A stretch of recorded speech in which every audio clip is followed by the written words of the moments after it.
Hey folks, how you doing? Want to show you a couple of things. Finally got around and finished the sheets today, so very happy about that. Came out nice. They are scratching, a couple of them a little bit. It's very hard with these sheets with the reverse tanto, because the tip kind of messes up the kydex. There was one. Which one was it? I think this one. The one that I didn't wind the spine off.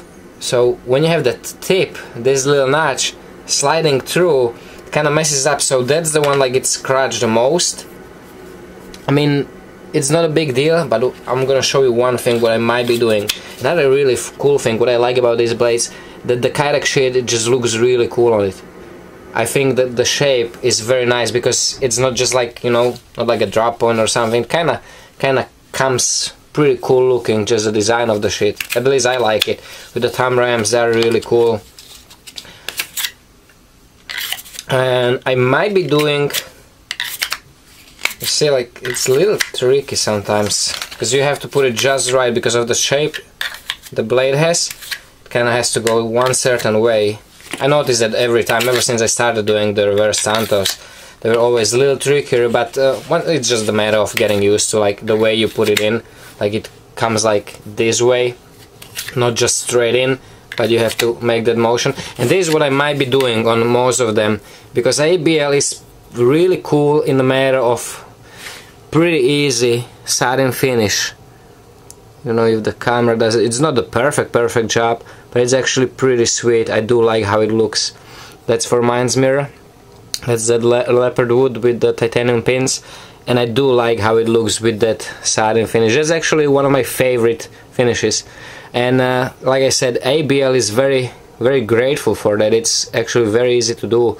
Doesn't take that long. It's about 20 minutes of work maybe, and I can get like really nice finish like that, which looks pretty professional. I mean, I don't go crazy with here, it's just not worth it.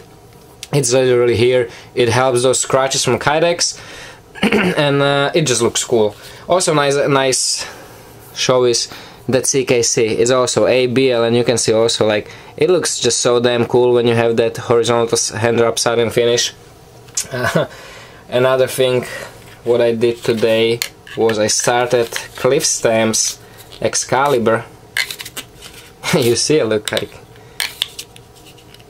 cannot put it just right. Okay, started cliff stamps Excalibur, didn't do anything with the blade, but started the handle, and this is one hell of a project.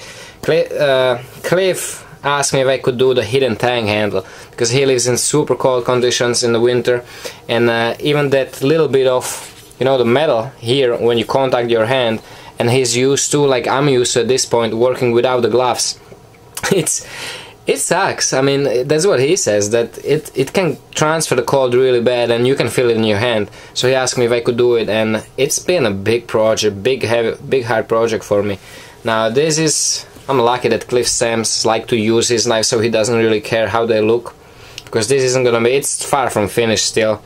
But just to give you an idea like what I had to go through, because I didn't have the wood I had wasn't the right size, so you see it's kind of like the gaps with the epoxy. There's a special epoxy from what's that company?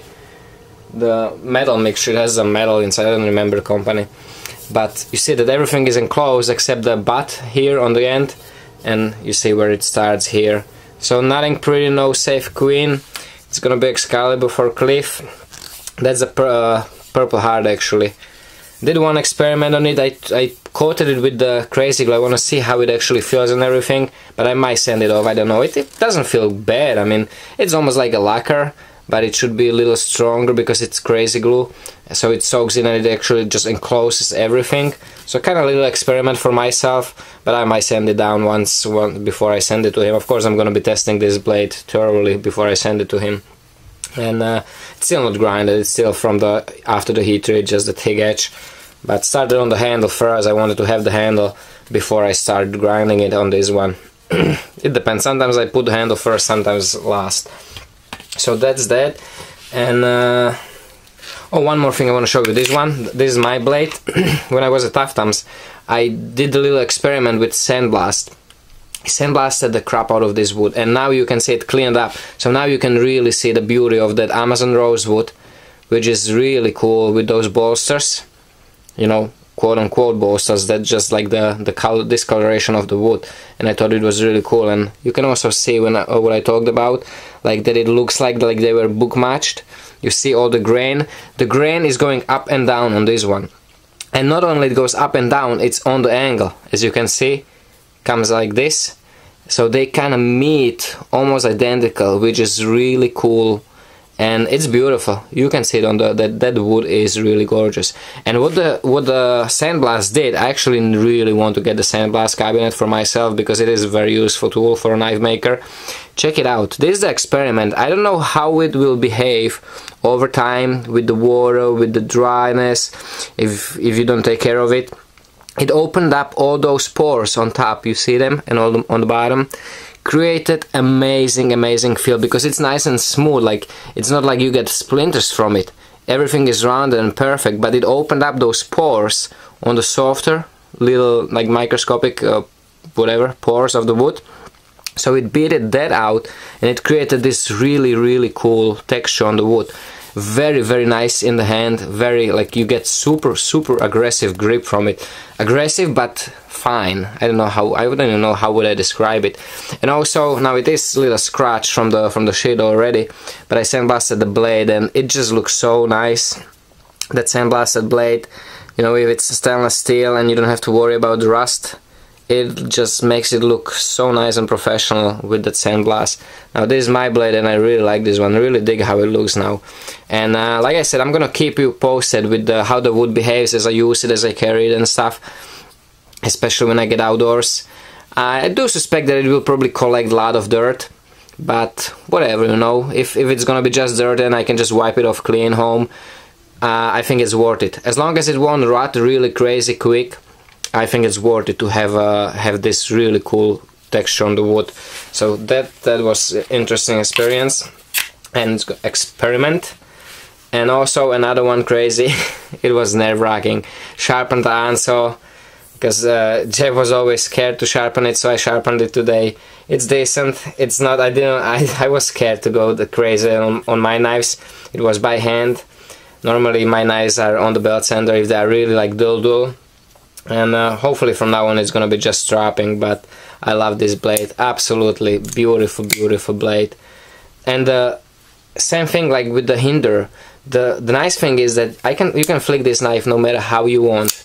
It will never stick. The lock just don't stick, which is awesome. Not on this one. I don't know if there was some kind of treatment. I don't see the carbonize. I don't think Jeff carbonized this one. But it's just perfect. It's awesome knife. I love it.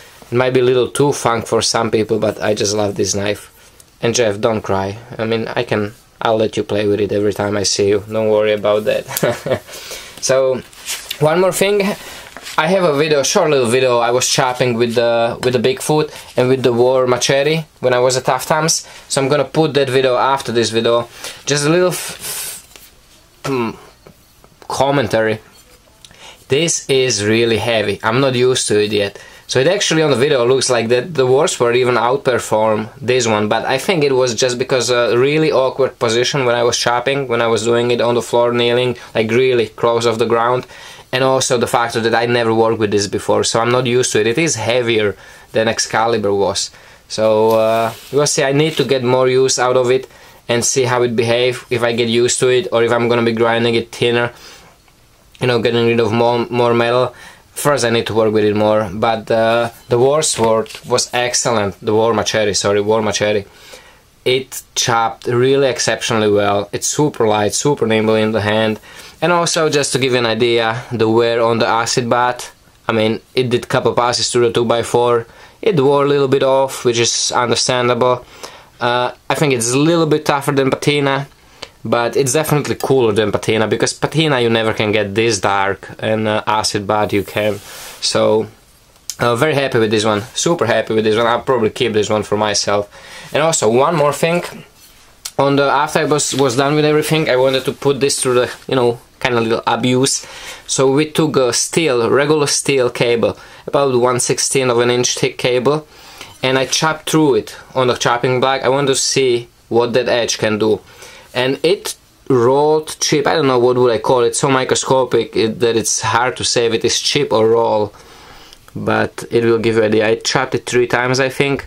You see, I think one here, and where is the other one?